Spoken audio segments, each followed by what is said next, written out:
வணக்கம் ஃப்ரெண்ட்ஸ், ரெடிகாசை சீரியலில் இன்னும் எபிசோடில் என்ன நடக்குதுன்னு பார்க்கலாம் வாங்க. அண்ணாமலைக்கு அடிபட்டு ஆஸ்பத்திரியில் படுத்திருக்க விஜயா வாய்க்கு வந்ததெல்லாம் பேச, இதுக்கு மேலே இங்கே நிற்க முடியாது, தாங்குற நிலைமையும் போயிடுச்சு அப்படின்னு மீனா பைய தூக்கிட்டு அவங்க வீட்டுக்கு வந்துடுறாங்க. அவங்க வீட்டில் எல்லாருமே பயங்கரமாக அதிர்ச்சி ஆகுறாங்க. இத்தனை நாள் அந்த சாமியார் அம்மா சொன்னதை அத்தை மட்டும்தான் நம்பிட்டு இருந்தாங்க. இப்போ எனக்கே அந்த நம்பிக்கை வந்துருச்சு.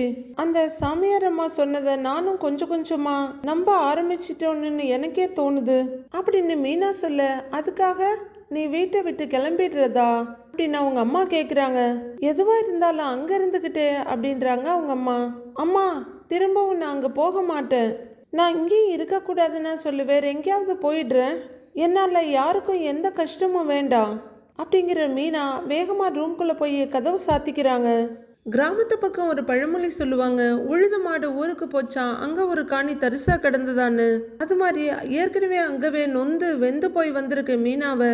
கொஞ்சம் ரெஸ்ட் எடுன்னு கூட சொல்லாம அங்கேயே இருந்திருக்கலாம், அது இதுன்னு 1008 அட்வைஸ் கொடுக்குறாங்க அவங்க அம்மா. அக்கா அப்படின்னு சத்யா கூப்பிட்டு பார்க்க கதவை படார்னு சாத்திடுறாங்க மீனா. நான் எது நடக்கக்கூடாதுன்னு நினைச்சேனோ அது நடந்துருச்சு. இவன் மாமியார் எப்பவுமே இவளை வீட்டை விட்டு விரட்டுவேன்னு சொல்லிக்கிட்டே இருப்பாங்க. இப்போ அதை பண்ணிட்டாங்க பாத்தியா, இனி மீனாவோட வாழ்க்கை என்ன ஆகுமோ அப்படின்னு அவங்க அம்மா அதுக்குள்ள இல்லாத துக்கத்தெல்லாம் அனுஷ்டிக்க ஆரம்பிக்க, அம்மா அவங்க வேற ஏதாவது சொல்லியிருந்தா கூட அக்கா வந்திருக்க மாட்டா, ஆனா அவளால மாமா உயிருக்கு ஆபத்துன்னு சொன்னதுக்கு அப்புறம் யாருக்கு தாம்மா பயம் வராது? அதுக்கு ஏத்த மாதிரி மாமாவுக்கு வேற அடிபட்டிருக்கு, அதான் அக்காவால தாங்கிக்க முடியாம வந்துட்டா.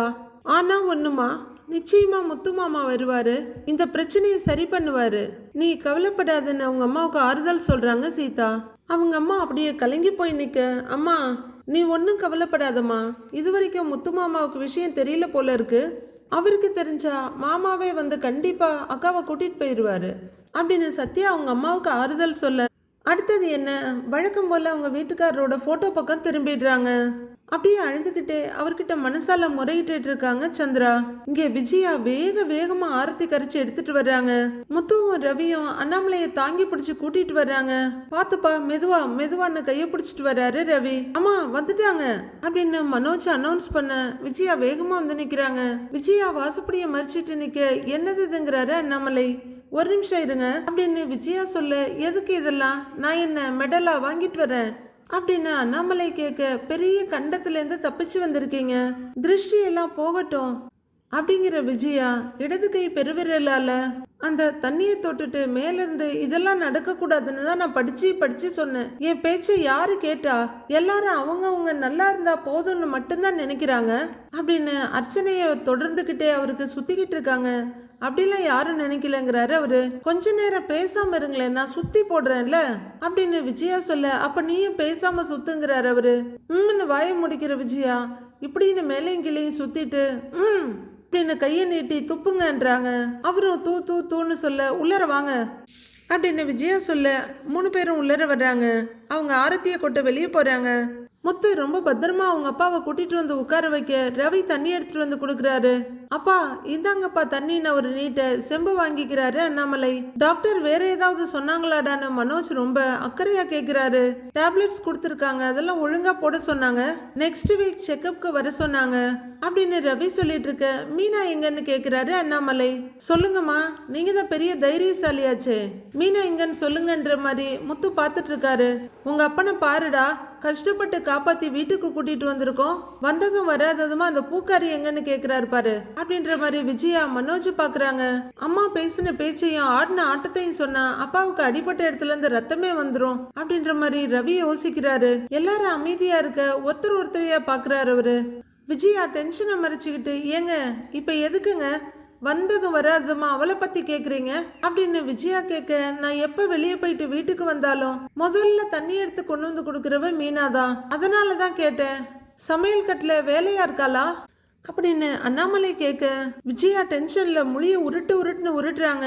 அவ வீட்டுல இல்லப்பா, ஹாஸ்பிட்டல்ல உங்க கூட தான் இருப்பான்னு நினைச்சோம் அப்படிங்கிறாரு மனோஜ். முத்து, மீனா எங்க அப்படின்னு அண்ணாமலை கேட்க, அப்பா பூ ஆர்டர் ஏதோ வந்திருக்குன்னு போயிருக்காப்பா, ஏதோ அவசரமா கிளம்பி இருக்கா அப்படின்னு முத்து தலை சொரிஞ்சிட்டு சமாளிச்சு முடிக்க, மீனா கிட்ட என்ன சொன்னேன்னு விஜயாவை பார்த்து கேட்கிறாரு நம்மளை. ஷோ, என் வாயை சும்மா இருக்க விடவே மாட்டார் போல இருக்கே, தூண்டி துருவிக்கிட்டு இருக்காரு அப்படின்னு கஷ்டப்பட்டு பாக்குறாங்க விஜயா. அவங்க லைட்டா பார்வையை திருப்பிக்க, உன்னைதான் கேக்குறேன், அவளை ஏதாவது திட்டுனியா, அவளை ஏதாவது சொன்னியா அப்படின்னு அண்ணாமலை கேட்க விஜயா அழுத்தமா வேற பக்கம் பார்த்துட்டு நிக்கிறாங்க. முத்து பக்கம் திரும்புறவரு, முத்து, மீனா ஆர்டருக்காக போயிருக்கான்னு சொன்னேன்ல, அப்பவே நீ சொல்றது பொய் தான் எனக்கு நல்லா தெரியும் அப்படின்னு அண்ணாமலை சொல்லிட்டு இருக்க விஜயா, ஐயோ, அவளே இப்பதான் மனசு வந்து வீட்டை விட்டு போய் தொலைச்சிருக்கிறா, இந்த மனுஷன் கேட்டு கேட்டே அவளுக்கு வீட்டுக்கு கூட்டிட்டு வந்துருவாரு போல இருக்கே அப்படின்னு விஜயா பயத்தோட பார்த்துட்டு இருக்காங்க. கோடி ரூபாய் வருமானம் வருதா இருந்தாலும் இப்படி எனக்கு அடிபட்டு டிஸ்சார்ஜ் ஆகி வீட்டுக்கு வரும்போது மீனா வீட்டுல இல்லாம இருக்க மாட்டா அப்படின்னு அண்ணாமலை சொல்ல என்ன சொல்றதுன்னு முத்து அமைதியா இருக்காரு. விஜயா பக்கம் திரும்பி, விஜயா, நீ தான் அவளை ஏதாவது சொல்லி இருக்கிற, அவ கிளம்பி போயிருக்கிறா, ஒழுங்கா உண்மையை சொல்லு, அவளை வீட்டை விட்டு அனுப்பிச்சிட்டியா அப்படின்னு அண்ணாமலை கேட்க விஜயா லைட்டான கண்ணீரோட வந்து உட்கார்றாங்க. என் பயத்தை நீங்க யாருமே புரிஞ்சுக்க மாட்டேங்கிறீங்க, தலைக்கு வந்தது தலைப்பாகையோடு போயிடுச்சு, உங்களுக்கு காலில் அடிபட்டதோடு நீங்க தப்பிச்சிட்டீங்க, இல்லைன்னா என்ன ஆகி இருக்குங்கிறாங்க விஜயா. அதான் ஒன்றும் ஆகலைல்ல அப்படின்னு அண்ணாமலை கேட்க ஒவ்வொரு நாளும் என்னால் பயந்துக்கிட்டே இருக்க முடியாதுங்க, அவ இந்த வீட்டில் இருக்கிறது நல்லது இல்லை, குறைஞ்சது மனோஜுக்கு கல்யாணம் ஆகிற வரைக்குமாவது அவ இங்கே வரக்கூடாது அப்படின்னு விஜயா ஏதோ பயவுள்ள மாங்கா மனோஜுக்கு பொண்ணு பார்த்த மேரேஜ் டேட் ஃபிக்ஸ் பண்ண மாதிரி சொல்லிட்டு இருக்காங்க. ஓஹோ, அப்ப உன் அக்கறை என் மேல இல்ல, பையன் கல்யாணத்து மேல அப்படின்னு அண்ணாமலை கேட்க, ஏங்க இப்படிலாம் பேசுறீங்க, உங்களுக்கு ஏதாவது ஆயிடுமோன்னு நான் எவ்வளவு பயந்துகிட்டு இருந்தேன் தெரியுமா, எனக்கு நீங்களும் முக்கியம், மனோஜோட கல்யாணமும் முக்கியம் அப்படின்னு விஜயா சொல்ல அண்ணாமலை அவங்களையே குறுகுறுன்னு பார்த்துட்டு இருக்காரு. பேசுங்கம்மா பேசுங்கம்மா, உங்க வாய் அளவுக்கு உலகத்துல யாராலையும் பேச முடியாது, எவ்வளோ பேசணுமோ பேசுங்க, என்னென்ன பேசணுமோ பேசுங்க அப்படிங்கிற மாதிரி நொந்து நூடுல்ஸ் ஆக்கி பார்த்துட்டு இருக்காரு முத்து. இவனுக்கு எப்ப கல்யாணம் நடக்கும்னு தெரியாது, முதல்ல நடக்குமானே தெரியாது, அது வரைக்கும் அண்ணி இங்க வரவே கூடாதா அப்படின்னு ரவி கேட்க, அப்ப நீ தான் பேசி மீனாவை வெளியே அனுப்பியிருக்கல அப்படிங்கிறாரு அண்ணாமலை. நான் ஒன்னும் அனுப்பல, நான் போன்னு போக சொன்ன போதெல்லாம் போகாம குத்துக்கல்லு மாதிரி உட்கார்ந்துருந்தா, இப்ப உங்க காலையும் உடைச்சிட்டா, இப்ப அவ எங்க போனான்னு எனக்கு எப்படி தெரியும் அப்படின்னு சம்பந்தமே இல்லாதவங்களை சொல்ற மாதிரி சொல்றாங்க விஜயா. நான் போன்னு சொன்னா மட்டும் அவ என்ன கிளம்பி போறவளா அப்படின்னு விஜயா எரிச்சலா கேட்டு முடிச்சிடுறாங்க.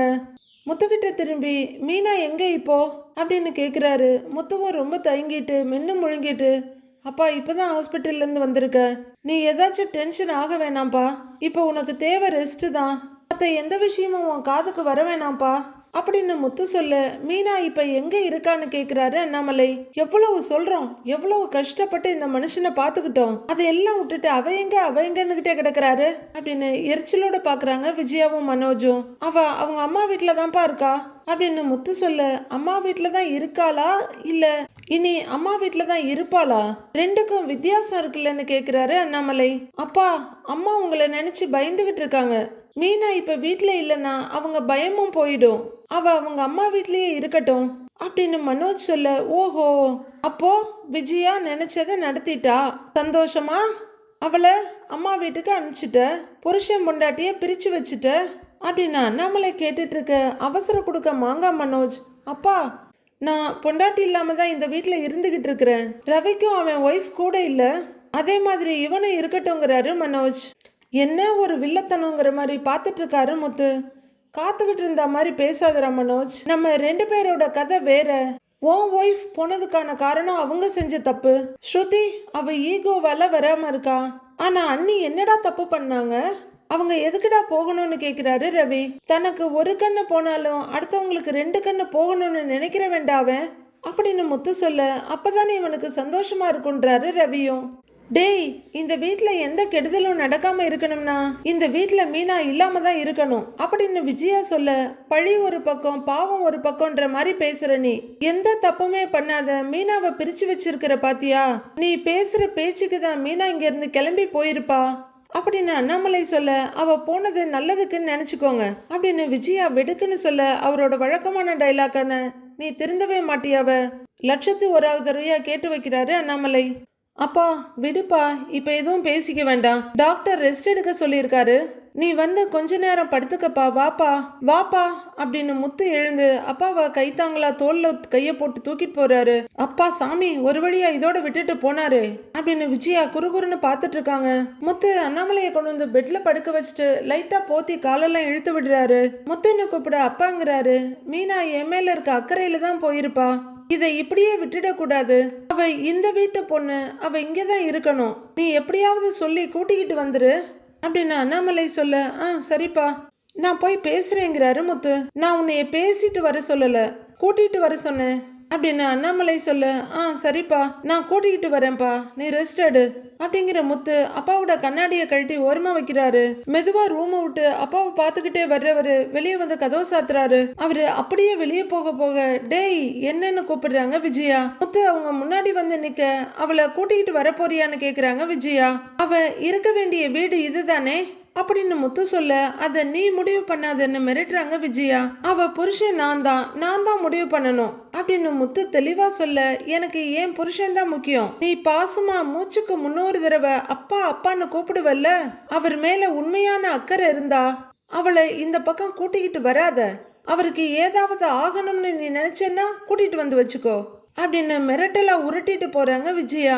இந்த பக்கம் அப்பா கூட்டிட்டு வாங்குறாரு, இவங்க கூட்டிட்டு வரக்கூடாதுன்றாங்க. ஐயோ மீனா நான் என்னதான் பண்ணுவேன் அப்படின்னு மலைச்சு போய் நிக்கிறாரு முத்து. நைட் ஆகுது. மீனா ரூம்ல இருந்து வெளியே வந்து செவுத்துக்கு முட்டு கொடுத்து உட்கார்ந்துருக்க. எதிரில் சீதாவும் சேர்ல அவங்க அம்மாவும் உட்கார்ந்துருக்க. அவங்களுக்கு பின்னாடி கையை கட்டிட்டு சத்யா நிக்கிறாரு. இந்த சீதா பிள்ளை எப்ப பார்த்தாலும் இங்கேயே தான் இருக்கிறா. அந்த அரவேக்காடு அருண் என்ன ஆனாப்லன்னு தெரியல. மாமாவுக்கு வேற என்ன ஆச்சுன்னே தெரியல. அவருக்கு சீக்கிரமா சரியாயிடணும் அப்படின்னு மீனா சொல்லிட்டு இருக்காங்க. அவருக்கெல்லாம் ஒன்னும் ஆகாதுடி, நீ கவலைப்படாத அப்படின்னு அவங்க அம்மா ஆறுதல் சொல்லிட்டு இருக்காங்க. அத்தா அப்படி பேசுறாங்கன்னு நீ கிளம்பி வந்திருக்க கூடாதுக்கா அப்படின்னு சீதா சொல்ல, அவளை இப்படி போட்டு திட்டிக்கிட்டே இருந்தா அக்கா என்னதான் பண்ணுங்கிறாரு சத்யா. எங்கடா ரொம்ப நேரமா கதவையே காட்டிட்டு இருக்காங்க, யாரையுமே காணோன்னு பாத்துட்டு இருந்தா. நம்ம எதிர்பார்ப்ப வீணாக்காம முத்து வர்றாரு. வாங்க மாப்ள அப்படின்னு சந்திரா எழுந்திருக்க. ஏங்க வாங்க அப்படின்னு மீனா சீதான்னு எல்லாரும் எழுந்திருக்கிறாங்க. வாங்க உட்காருங்கன்னு அந்த சேரை கொடுக்க, இல்லத்த பரவாயில்லங்கிறாரு அவரு. மாமாவுக்கு இப்ப எப்படிங்க இருக்கு அப்படின்னு மீனா கேட்க, பரவாயில்ல இப்ப நல்லா இருக்காரு, காலில் கட்டு போட்டிருக்குது, சரியாகிறதுக்கு கொஞ்சம் நாள் ஆகும்னு சொன்னாங்க அப்படின்னு முத்து விளக்கம் கொடுத்துட்டு இருக்கவே, இந்தாங்க மாப்பிள்ள அப்படின்னு அவங்க அம்மா டம்ளர்ல தண்ணி கொண்டு வந்து தர்றாங்க. முத்துவும் தண்ணியை குடிச்சிட்டு டேபிள் மேல செம்ப வைக்க, கவலைப்படாதீங்க அண்ணனுக்கு சீக்கிரமே சரியாயிடுன்றாங்க சந்திரா. இப்ப ஹாஸ்பிட்டல்ல இருக்காரான்னு அவங்க கேட்க, இல்லத்த வீட்டுக்கு கூட்டிட்டு வந்துட்டோம் அப்படிங்கிற முத்து மீனாவை பார்த்து, என்கிட்ட கூட சொல்லாம கொல்லாம வந்துட்ட அப்படின்னு முத்து கேட்க, மீனா கொஞ்சம் டக்குன்னு பதில் சொல்ல முடியாம தடுமாறுறாங்க. மாமாவுக்கு இப்படி ஆனதை என்னால தாங்கிக்க முடியலங்க, எல்லாம் என்னால தானேங்கிறாங்க மீனா. என்ன உன்னால? ரோட்ல ஒருத்தன் ஓவர் ஸ்பீட்ல வந்து அப்பாவை இடிச்சிட்டு போயிருக்கிறான், அடிபட்டதுக்கு அவன் தான் காரணம், நீ இல்லைங்கிறாரு முத்து. அந்த சாமியாரம்மா சொன்ன மாதிரி அண்ணனுக்கு இவளால ஏதாவது ஆயிடுமோன்னு பயப்படுறா மாப்ள அப்படின்னு மீனா சொல்லாம விட்டதை எடுத்து கொடுக்குறாங்க அவங்க அம்மா. அத்தை அப்பா நிறைய பேருக்கு நல்லது பண்ணியிருக்காரு அத்தை, அந்த புண்ணியமே போதும் அத்தை. இந்த மாதிரி ஆசாமிங்க சொல்றதெல்லாம் சாமியே சொல்ற மாதிரி நம்புறத நிறுத்தணும் அத்தை அப்படின்னு அவங்க அம்மாட்ட சொல்ற முத்து, மீனா வா கிளம்பலான்னு கூப்பிடுறாரு. எங்கன்னு கேக்குறாங்க மீனா. எங்கன்னா வீட்டுக்கு தான் அப்படின்னு முத்து சொல்ல, நான் வரலன்னு சொல்லிக்கிட்டே 2 நகர்றாங்க மீனா. முத்து எட்டி மீனாவோட கையை பிடிச்சிடுறாரு. ஏன் வரலன்னு சொல்ற? உன்னை கூட்டிட்டு வந்துடுறேன்னு அப்பா கிட்ட சொல்லிட்டு தான் வந்திருக்கேன். அப்பா வந்த உடனே முதல்ல நீ எங்கன்னு தான் கேட்டாரு அப்படின்னு முத்து சொல்ல, இல்லைங்க என்னால தான் மாமாவுக்கு ஆக்சிடென்ட் ஆயிடுச்சுன்னு அத்தை நம்புறாங்க. அப்படி இருக்கும்போது என்னால எப்படிங்க அங்க வர முடியும்னு அழுகையோட கேக்குறாங்க. மீனா அம்மாவை பத்தி நீ எதுக்கு கவலைப்பட்டுட்டு இருக்கிற? அவங்க என்னைக்கு உன்னை நல்ல விதமா பேசியிருக்காங்க அப்படின்னு முத்து கேட்க, அவங்க சொன்ன மாதிரியே இப்படி ஒரு அறிகுறி காட்டிருச்சுல்ல அப்படின்னு மீனா கேட்க, மீனா என் அம்மா சொல்றதே நம்புறதே ஒரு மூட நம்பிக்கைன்னு நான் சொல்லிக்கிட்டு இருக்கிறேன், நீ அவங்களுக்கு மேல இருக்கிற, நீ இப்ப வரப்போறியா இல்லையான்னு கொஞ்சம் கோவமா கேக்குறாரு. மீனாவும் பிடிவாதமா நான் வரலங்கன்னு தலையாட்டிட்டு கொஞ்சம் நகர்ந்து போய் நின்னுக்கிறாங்க. என்னடா இவ்வளோ நேரம் அவங்க அம்மா அமைதியா இருக்காங்களே, அது அவங்க நேச்சர் இல்லையன்ற மாதிரி நம்ம பார்த்துட்டு இருக்க. முத்து ஒரு பார்வை பார்த்துட்டு வேகமா திரும்புற அவங்க அம்மா டேபிள்ல இருக்க சீதாவோட ஹேண்ட்பேக் எடுத்து கொடுத்து, இந்தா நீ கிளம்புங்கிறாங்க. சீதாவும் ஆன்னு வாங்கிக்கிட்டு, மாமா எனக்கு டைம் ஆச்சு நான் கிளம்புறேங்கிற சீதா மீனா பக்கத்துல வந்து அக்கா நான் போயிட்டு வரேன் அப்படின்னு சொல்லிட்டு கிளம்புறாங்க. மாமா நான் சீதாவை வீட்டுல விட்டுட்டு வந்துடுறேன் அப்படின்னு சத்யாவும் கூட போறாரு. மாப்பிள்ள நான் மாடியில இருந்து துணி எடுத்துட்டு வந்துடுறேன் அப்படின்னு சந்திராவும் அங்கிருந்து கிளம்பிடுறாங்க. ஓ, ரெண்டு பேரும் பேசி ஒரு முடிவுக்கு வரட்டும்னு தனிமையை ஏற்படுத்தி கொடுத்துட்டு போறாங்க போல இருக்கு. முத்து மெதுவா மீனா கிட்ட வந்து என்ன இப்படி பேசாம இருக்கிற, அம்மாவை பத்தி தான் உனக்கு தெரியும்ல, அவங்க என்ன சொன்னா என்ன, நீ கிளம்பி வா போலாங்கிறாரு முத்து. இல்லங்க அத்தை, இதுக்கு முன்னாடி பேசினதுலாம் எனக்கு பயம் ஒன்றும் இல்லை, வருத்தம் தான் இருந்துச்சு. ஆனா இப்ப மாமாவுக்கு அடிபட்டதுல இருந்து எனக்கு ரொம்ப பயமா இருக்குங்க. அத்தை இந்த ஒரு விஷயத்த நம்புறாங்கன்றாங்க மீனா. என்ன நம்புறாங்க அப்படின்னு முத்து கேட்க, நான் வீட்டை விட்டு போயிட்டா மாமாவுக்கு எதுவும் ஆகாதுன்னு நம்புறாங்க. அவங்க நம்புற மாதிரி நானும் அங்கேயே இருந்ததுனாலதான் மாமாவுக்கு அடிபட்டுருச்சோன்னு எனக்கும் சந்தேகம் வந்துருச்சு. நான் கொஞ்ச நாளைக்கு இங்கேயே இருக்கேங்க அப்படின்னு மீனா சொல்ல, ஐயோ மீனா, பைத்தியக்காரத்தனமா பேசிட்டு இருக்காத. அப்பாவுக்கு அடிபட்டதுக்கும் உனக்கும் எந்த சம்பந்தமும் இல்ல. நீ அந்த வீட்டுல இருந்ததுனாலதான் அப்பாவுக்கு பெருசா எதுவும் ஆகலன்னு நினைச்சுக்கோ அப்படிங்கிறாரு முத்து. அத்தை அப்படி நினைக்கலையேங்க. அவங்க மாமாவுக்கு இப்படி ஆனதுக்கு காரணமே நான் தான்னு நினைக்கிறாங்க. இப்ப நான் வீட்டுக்கு திரும்ப வந்தா அத்தைக்கு பயம் இன்னும் அதிகமாயிடும். அது அப்படியே என் மேல கோவமா திரும்பும். அவங்க என் மேல கோவப்படுறத பத்தி கூட நான் கவலைப்படல. ஆனா மாமாவுக்கு எதுவும் ஆயிடக்கூடாது, அத முதல்ல புரிஞ்சுக்கோங்க நீங்க அப்படின்னு மீனா சொல்ல, நான் புரிஞ்சுக்கிறது இருக்கட்டும், ஆனா அப்பா தான் இப்ப உன்னை கூட்டிட்டு வர சொன்னாரு. நீ வந்து அவர்கிட்டயே இப்ப என்கிட்ட சொன்ன பாரு, இது எல்லாத்தையும் சொல்லி புரிய வையே அப்படின்னு முத்து சொல்ல, ஒரு செகண்ட் யோசிக்கிற மீனா, இல்லைங்க நான் வரல, மாமா கிட்ட நீங்க தான் இதெல்லாம் எடுத்து சொல்லணும். நான் அந்த வீட்டுல இல்லைன்னா மாமாவுக்கு எதுவும் ஆகாதுன்னு அத்தைக்கு ஒரு நம்பிக்கை வரும். இப்போதைக்கு நான் அவங்களுக்கு அந்த நம்பிக்கையை தரணும்னு நினைக்கிறேன். அதனால கொஞ்ச நாளைக்கு நான் இங்கே இருக்கிறது தாங்க நல்லது அப்படின்னு மீனா சொல்ல, அப்ப இதுதான் உன் முடிவா அப்படின்னு ஒரு மாதிரி தலையை சாச்சிக்கிட்டு கேட்கிறாரு முத்து. ஆமாங்க, இதுதான் என் முடிவு. எல்லாம் கொஞ்ச நாள்ல சரியாயிடும். நீங்க மாமா கிட்ட எடுத்து சொல்லி அவருக்கு புரிய வைங்க அப்படின்னு மீனா சொல்ல, முத்துவுக்கு டென்ஷன் ஆயிடுது. இத்தனை நாளா அந்த ஃப்ராடு பொம்பளை சொல்றதை எங்க அம்மா தான் நம்பிட்டு இருந்தாங்க. இப்ப நீ பேசுறத பார்த்தா நீயும் அதெல்லாம் நம்ப ஆரம்பிச்சிட்டியோன்னு தோணுது அப்படிங்கிறாரு முத்து. ஏங்க நான் நம்புறேன் நம்பல, இப்ப அது முக்கியம் இல்லைங்க. நான் அங்க இல்லாம இருந்தா அத்தைக்கு ஒரு பயம் இல்லாம இருக்கும்ல அப்படின்னு மீனா சொல்ல, ரொம்ப பாவமா பாக்குற முத்து, மீனா சொல்றத கேளு மீனா, வா போலாம் அப்படின்னு கூப்பிட, நான் சொல்றத நீங்க கேளுங்களேங்க, நான் வரலன்னு லைட்டா திரும்பிக்கிறாங்க மீனா. என்னை விட உனக்கு அறிவு இருக்குன்னு நினைச்சேன். அம்மா மாதிரி நீயும் இந்த மூட நம்பிக்கையெல்லாம் நம்பிக்கிட்டு இருக்கிற. சரி விடு, இதெல்லாம் ஒருத்தவங்க சொல்லி புரிய வைக்க முடியாது அப்படின்னு முத்து சொல்ல, தயவு செஞ்சு என்ன புரிஞ்சுக்கோங்க அப்படின்னு மீனா சங்கடமும் தலகுனிவா சொல்றாங்க. நீ இல்லாம எப்படி மீனா நான் அங்க இருப்பேன் அப்படின்னு முத்து கேட்க, மீனாவுக்கும் தவிப்பா தான் இருக்கு. இருந்தாலும் முத்துவை பார்த்து கொஞ்ச நாள் தாங்க, எனக்காகன்றாங்க மீனா. முத்து பரிதாபமா பார்த்துட்டு ரொம்பவே சங்கடத்தோட, இதுக்கு மேல நான் சொல்லி நீ கேட்க போறது இல்ல, உனக்கு எப்போ வரணும்னு தோணினாலும் சொல்லு, நான் வந்து கூட்டிட்டு போறேன். அதுக்கு இன்னும் ஒரேடியா இங்கேயே இருந்துடலான்னு நினைச்சிடாத. உன் ஆறுதலுக்காக 2-3 நாள் இருந்துட்டு வா, அது போதும், நான் கிளம்புறேங்கிறாரு முத்து. முத்து திரும்பி நடக்க, பார்த்து பத்திரமா போயிட்டு வாங்க அப்படின்னு மீனா சொல்ல, ஒரு பார்வை பார்த்துட்டு போறாரு முத்து. துணி எடுக்க போறேன்னு சொல்லிட்டு ஒட்டு கேட்டுட்டு உள்ளர வர்ற மாதிரி வர்ற சந்திரா, ஏன் மீனா மாப்பிள்ள தான் கூப்பிட்டாருல, நீ போயிருக்கலாம்ல அப்படின்னு கேக்குறாங்க. இல்லம்மா, நான் கொஞ்ச நாளைக்கு இங்கே தான் இருக்க போறேன்.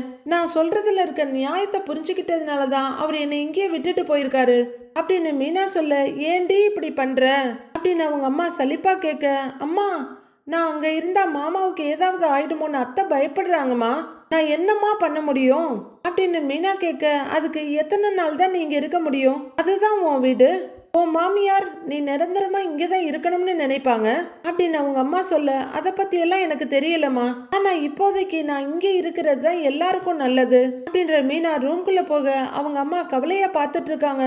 மறுநாள் பொழுது விடியுது. அண்ணாமலை சோஃபால வந்து உட்காந்து லைட்டா கையை அசைக்கிறாரு. ஹா அப்படின்னு வழியில அவர் சிரமப்பட்டுட்டு இருக்க ஒரு பவுல்ல சூப் எடுத்துட்டு வர்றாரு ரவி. அப்பா இந்தாங்க சூப் வச்சிருக்கேன், இதை குடிச்சா உங்க எலும்பெல்லாம் வலுவாயிடும் அப்படின்னு நீட்ட அவரு கையெடுக்கிறாரு. டக்குன்னு சுட்டுட, அப்பா பாத்துப்பா சூடா இருக்குன்னு சூப் பவுல்ல டீப்பாயில வைக்கிறாரு ரவி. நீ வேலைக்கு போகலையான்னு அண்ணாமலை கேட்க, இல்லப்பா நான் இன்னைக்கு ஸ்ருதி கிட்ட லீவ் சொல்லிட்டேன் அப்படின்றாரு ரவி. முத்து எங்கன்னு அண்ணாமலை கேட்க, தெரியலப்பா, நைட்டு அண்ணிய கூப்பிட போனா, அதுக்கப்புறம் ஆளை காணோம், அங்கேயே தங்கி இருப்பான்னு நினைக்கிறேன் அப்படிங்கிறாரு ரவி. சரி வரட்டும் அண்ணாமலை சொல்லிட்டு இருக்க. ஏண்டா அவனுக்கு இன்னும் புத்தி வரலையா? இதுக்கு மேல இந்த வீட்டுல பெருசா ஏதாவது நடக்கணுமா என்ன? போனவ போகட்டும்னு விடாம இவன் எதுக்கு கிளம்பி போனா? அவனுக்கு அவதான் முக்கியம்னா அவனை அங்கேயே இருக்க சொல்லு அப்படின்னு கத்திக்கிட்டு ரூம்குள்ள இருந்து விஜயா அங்க வந்து நிக்கிறாங்க. விஜயா, இந்த வீட்டுல இருக்க எல்லாருமே வெளியே போயிடணுமா? உன் வாயை வச்சுட்டு சும்மா இருக்க மாட்டியா? மீனாவை கூப்பிடுங்கிறாரு அவரு. இப்பவாவது போனாலேன்னு அதை நினைச்சு சந்தோஷப்படுங்க அப்படின்னு விஜயா சொல்லிட்டு திரும்ப நான் சந்தோஷப்படணுமா அப்படின்னு அண்ணாமலை கேட்டுட்டு இருக்காரு. அப்போ அங்கிள்னு ஸ்ருதி கூப்பிட்டுட்டு வந்து வாசப்படியில நிக்கிறாங்க. விஜயாவுக்கு வாய் ஃபுல்லா சிரிப்பு, காதுல இருந்து காது வரல சிரிச்சுக்கிட்டு ஸ்ருதிமா வா வா ஸ்ருதி இப்பவாவது வந்தியே அப்படிங்கிற விஜயா அண்ணாமலை கிட்ட திரும்பி ஏங்க பாத்தீங்களா, அவ வீட்டை விட்டு வெளியே போனதுமே நல்லது நடக்குது, ஸ்ருதி நம்ம வீட்டுக்கு வந்துட்டா அப்படின்னு கண்ணத்தை தடவுறாங்க விஜயா. நான் அங்கிளை பார்த்துட்டு போலான்னு தான் ஆண்டி வந்தேன், அவ்வளவுதான் அப்படின்னு ஸ்ருதி அண்ணாமலை கிட்ட போய்கிட்டே இருக்க செம்ம பல்பு வாங்கின விஜயா அப்படின்னு பார்த்துக்கிட்டு நிக்கிறாங்க. அங்கிள் இப்ப எப்படி இருக்கீங்க அங்கிள் அப்படின்னு ஸ்ருதி கேட்க பரவாயில்லம்மா வலி குறைஞ்சிருக்குங்கிறாரு அண்ணாமலை. உங்களை இடிச்சிட்டு போனாங்கல்ல அந்த பைக் நம்பரை நோட் பண்ணீங்களா அங்கிள்? நாம ஸ்டேஷனுக்கு போய் கம்ப்ளைண்ட் பண்ணலாம் அப்படின்னு இனிஷியேஷன் ஆரம்பிக்கிறாங்க ஸ்ருதி. அதெல்லாம் நான் பார்க்கலமா, அவன் இடிச்சிட்டு போன வேகத்துல நான் கீழே தான் விழுந்துட்டேன் அப்படின்னு அண்ணாமலை சொல்லிட்டு இருக்க. பரசு அங்கிளும் பார்க்கலையாப்பா அப்படின்னு ரவி கேக்குறாரு. அவன் என்னை இடிச்சதுல பதறி போயிட்டான், அவன் மட்டும் என்ன செய்வான்னு கேக்குறாரு அண்ணாமலை. இப்பெல்லாம் ரோட்ல எல்லாரும் ரேஷ் டிரைவிங் தான்ப்பா பண்றாங்க, நாம ஒழுங்கா போனாலும் எங்க இருந்தாலும் வந்துடுறாங்க அப்படின்னு ரவி சொல்ல. டேய், ரோட்ல போற எல்லாருமா அடிபட்டு இருக்காங்க, நேரம் சரியில்லைன்னா இப்படிதான் ஆகும் அப்படின்னு ஸ்ருதி பக்கத்துல வந்து ஜம்பமா உட்கார்ந்துகிட்டு சொல்லிட்டு இருக்காங்க விஜயா. அதுவும் அந்த பூக்கட்டுறவ இங்க இருந்த வரைக்கும் வீட்டையே கெட்ட நேரம் தான் பிடிச்சி ஆட்டிக்கிட்டு இருந்தது. இத்தோட தப்பிச்சிட்டோம்னு சந்தோஷப்பட்டுக்க வேண்டியதுதான், நல்ல வேலை அவ கிளம்பி போயிட்டா அப்படின்னு விஜயா யார் கவனிக்கிறாங்களோ இல்லையோ வாய்க்கு வந்ததை பேசிட்டு இருக்காங்க. இதை கேட்டு ஷாக் ஆகுற ஸ்ருதி ரவி கிட்ட மீனா வீட்டுல இல்லையான்னு கேக்குறாங்க. அப்பாவுக்கு இப்படி ஆனதுல அண்ணி அவங்க வீட்டுக்கு போயிட்டாங்கன்றாரு ரவி. அவங்க எதுக்கு போகணும்னு ஸ்ருதி கேட்க, அவ இங்க இருந்திருந்தா என் தாலிக்கு தாமா ஆபத்து, அவ போனதே நல்லது தானே விஜயா சொல்ல வெறுப்போட பார்த்துட்டு உட்கார்ந்துருக்காரு அண்ணாமலை. ஸ்ருதி டென்ஷன் ஆயிடுறாங்க. This is so stupidity.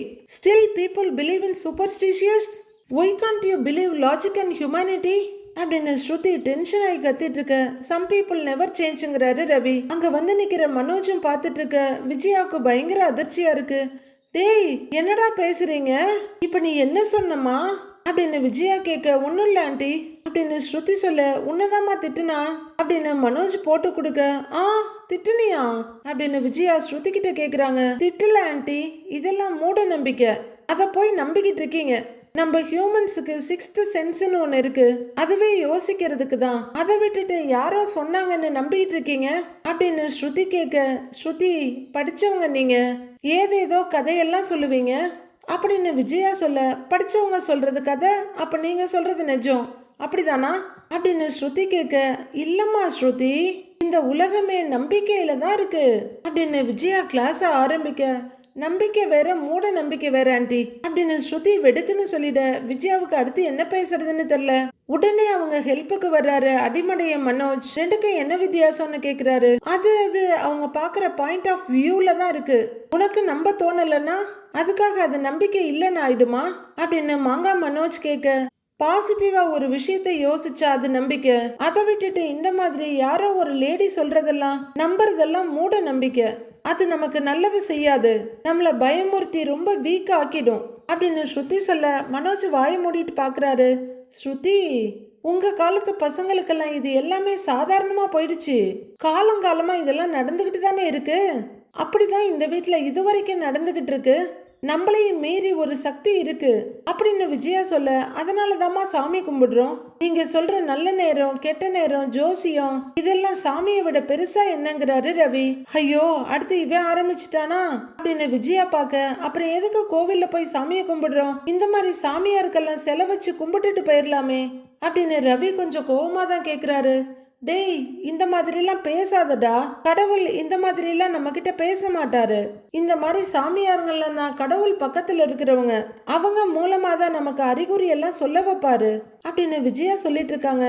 Aunty அப்புறம் எதுக்கு நாம படிச்சு கஷ்டப்பட்டு வேலைக்கு போகணும், இந்த மாதிரி சாமியாருங்களை வீட்டுக்கு கூப்பிட்டு பூஜை பண்ணி வேண்டியதை வாங்கிட்டு போலாமே அப்படின்னு ஸ்ருதி கேட்க, ஐயோ இவ என்ன இப்படிலாம் பேசி அஸ்திவாரத்தையே ஆட்டங்காண வச்சிருவா போல இருக்கே அப்படின்ற மாதிரி விஜயா திகைச்சு போய் பார்க்க, மனோஜும் அட இந்த லாஜிக் ரொம்ப நல்லா இருக்கே, நாம கூட எதுக்கு கஷ்டப்பட்டு ஷோரூமுக்கு போய் வேலை பார்த்து சம்பாதிச்சு பேசாம ஒரு சாமியாரை கூப்பிட்டு பூஜை பண்ணி நிறைய பணமும் நம்ம நினைக்கிற மாதிரி ஒரு அழகான பொண்ணும் கிடைக்கிற மாதிரி ஏற்பாடு பண்ணலாமேன்னு யோசிக்கிறாரு. எங்க அம்மாவுக்கு நல்லா ஆப்படிச்சுங்கிற மாதிரி ரவி சிரிப்போட நிக்க அண்ணாமலையும் சிரிப்போட பாக்குறாரு ஸ்ருதிய. ஆன்ட்டி, ஒரு ப்ராப்ளம் வந்தா அதுக்கான ரீசனை தேடணும், அதை விட்டுட்டு இன்னொருத்தங்க ராசின்னு பழிய போடுறதெல்லாம் ஸ்டூபிடான விஷயங்கிறாங்க ஸ்ருதி. அப்பா, ரொம்ப நேரம் கழிச்சுதான் ஸ்ருதி சொன்னது விஜயாவுக்கு புரியுது. அப்ப என்ன முட்டாள்னு சொல்றியா அப்படின்னு கேட்க, இப்படி யோசிக்கிறது தான் முட்டாள்தனம்னு சொல்றேன், உங்களெல்லாம் நான் சொல்லல, நீங்களே தான் சொல்லிக்கிறீங்க அப்படின்னு அதையும் திருப்பி சிக்ஸர் ஆக்கிடுறாங்க ஸ்ருதி. ஸ்ருதி, இதை சயின்டிபிக்கா கூட பார்க்கலாம், ஃபாரின்லயும் இந்த மாதிரி அஸ்ட்ராலஜி பாக்குறாங்க அப்படின்னு மனோஜ் சொல்ல, டேய் ஃபாரின்ல பாக்குறாங்கிறதுக்காக அதெல்லாம் கரெக்ட்னு ஒத்துக்க முடியாதுடா, நம்ம நாட்டுல இருக்க எல்லா ப்ராப்ளமும் மற்ற நாட்டிலையும் இருக்கு அப்படின்றாரு ரவி. படிக்காதவங்க இதை நம்புறதை விட உங்களை மாதிரி படிச்சவங்க இதெல்லாம் நம்புறீங்க பாருங்க, அதுதான் இன்னும் ஸ்டூபிடா இருக்கு அப்படின்னு மாங்கா மனோஜையும் மடைய மனோஜ் அப்படின்னு இன்டைரக்டா திட்டுறாங்க ஸ்ருதி. இங்க பாரு ஸ்ருதிமா, நாம பிறந்ததுல இருந்து போய் சேர்ற வரைக்கும் நல்ல நேரம் கெட்ட நேரம்னு எல்லாமே இருக்கு, நம்ம கூட இருக்கவங்க ராசி சரியில்லைன்னா அது நம்மளையும் சேர்த்து பாதிக்கும் அப்படின்னு விஜயா ஸ்ருதியோட மண்டையை கழுவ ட்ரை பண்றாங்க. இதை கேட்டு ஸ்ருதி சிரிச்சுக்கிட்டே இருக்க விஜயாவுக்கு ஒன்னும் புரியல. என்ன சிரிச்சுக்கிட்டே இருக்கிற அப்படின்னு கேட்க, அண்ணாமலையும் மனசு விட்டு ரசனையோட சிரிச்சிட்டு இருக்காரு. இல்ல ஆன்ட்டி, ஒருத்தங்க ஓப்பன் மைண்டா இருந்தா அவங்க கிட்ட பேசி புரிய வைக்கலாம், ஆனா நீங்க எந்த விஷயத்த நம்புறீங்களோ அதுதான் கரெக்ட்னு நினைச்சிட்டு இருக்கீங்க, அதனால நான் என்ன லாஜிக் பேசினாலும் உங்களுக்கு புரிய போறதே இல்லை அப்படின்னு ஸ்ருதி சொல்லிட, இத்தனை வருஷமா இவ கூட வாழ்ந்துட்டு இருக்கிறேன், இவளை புரிஞ்சுக்க முடியலையேம்மா, ஒரு மனுஷனுக்கு ஆசையும் பயமும் இருக்கிற வரைக்கும் இந்த மாதிரி சாமியாருங்களை நம்புறது நடந்துகிட்டே தான் இருக்குது, சந்தோஷமோ கஷ்டமோ நம்ம கிட்ட தான் இருக்குது, இதை ஏத்துக்கிற பக்குவம் மனசுல இருந்ததுன்னா நாம சொன்னது புரியும் அப்படின்னு அண்ணாமலை நிதானமா சொல்லிட்டு இருக்க, எனக்கு எதுவும் புரிய தேவையில்லை, நீங்க நல்லா இருந்தா எனக்கு அது போதும், உங்க யாருக்கும் நம்பிக்கை இல்லைன்னா பரவாயில்ல, நான் நம்புறேன், அதை நான் மாத்திக்க மாட்டேன் அப்படின்னு விஜயா முடிவா சொல்லிட. விடிய விடிய ராமாயணம் கேட்டுட்டு விடிஞ்ச உடனே சீதைக்கு ராமன் சித்தப்பா அப்படின்னு ஒரு அறிவாளி சொன்னாங்களாம், அதே மாதிரி தான் இருக்கு நீயும் அப்படின்ற மாதிரி பாக்குறாரு அண்ணாமலை. விஜயாவை பார்த்துட்டு கிளம்பின முத்து இன்னும் காணல, ஒருவேளை அவரு அந்த கேடி லேடி அதாங்க சாமியாரு அந்த அம்மனியை கையோட கூட்டிட்டு வர போறாரா என்னமோ, அதையாவது செஞ்சு இதுக்கு ஒரு முற்றுப்புள்ளி வைங்கப்பா. அடுத்து என்ன நடக்க போகுதுன்னு நாளைக்கு பார்க்கலாம் ஃப்ரெண்ட்ஸ்.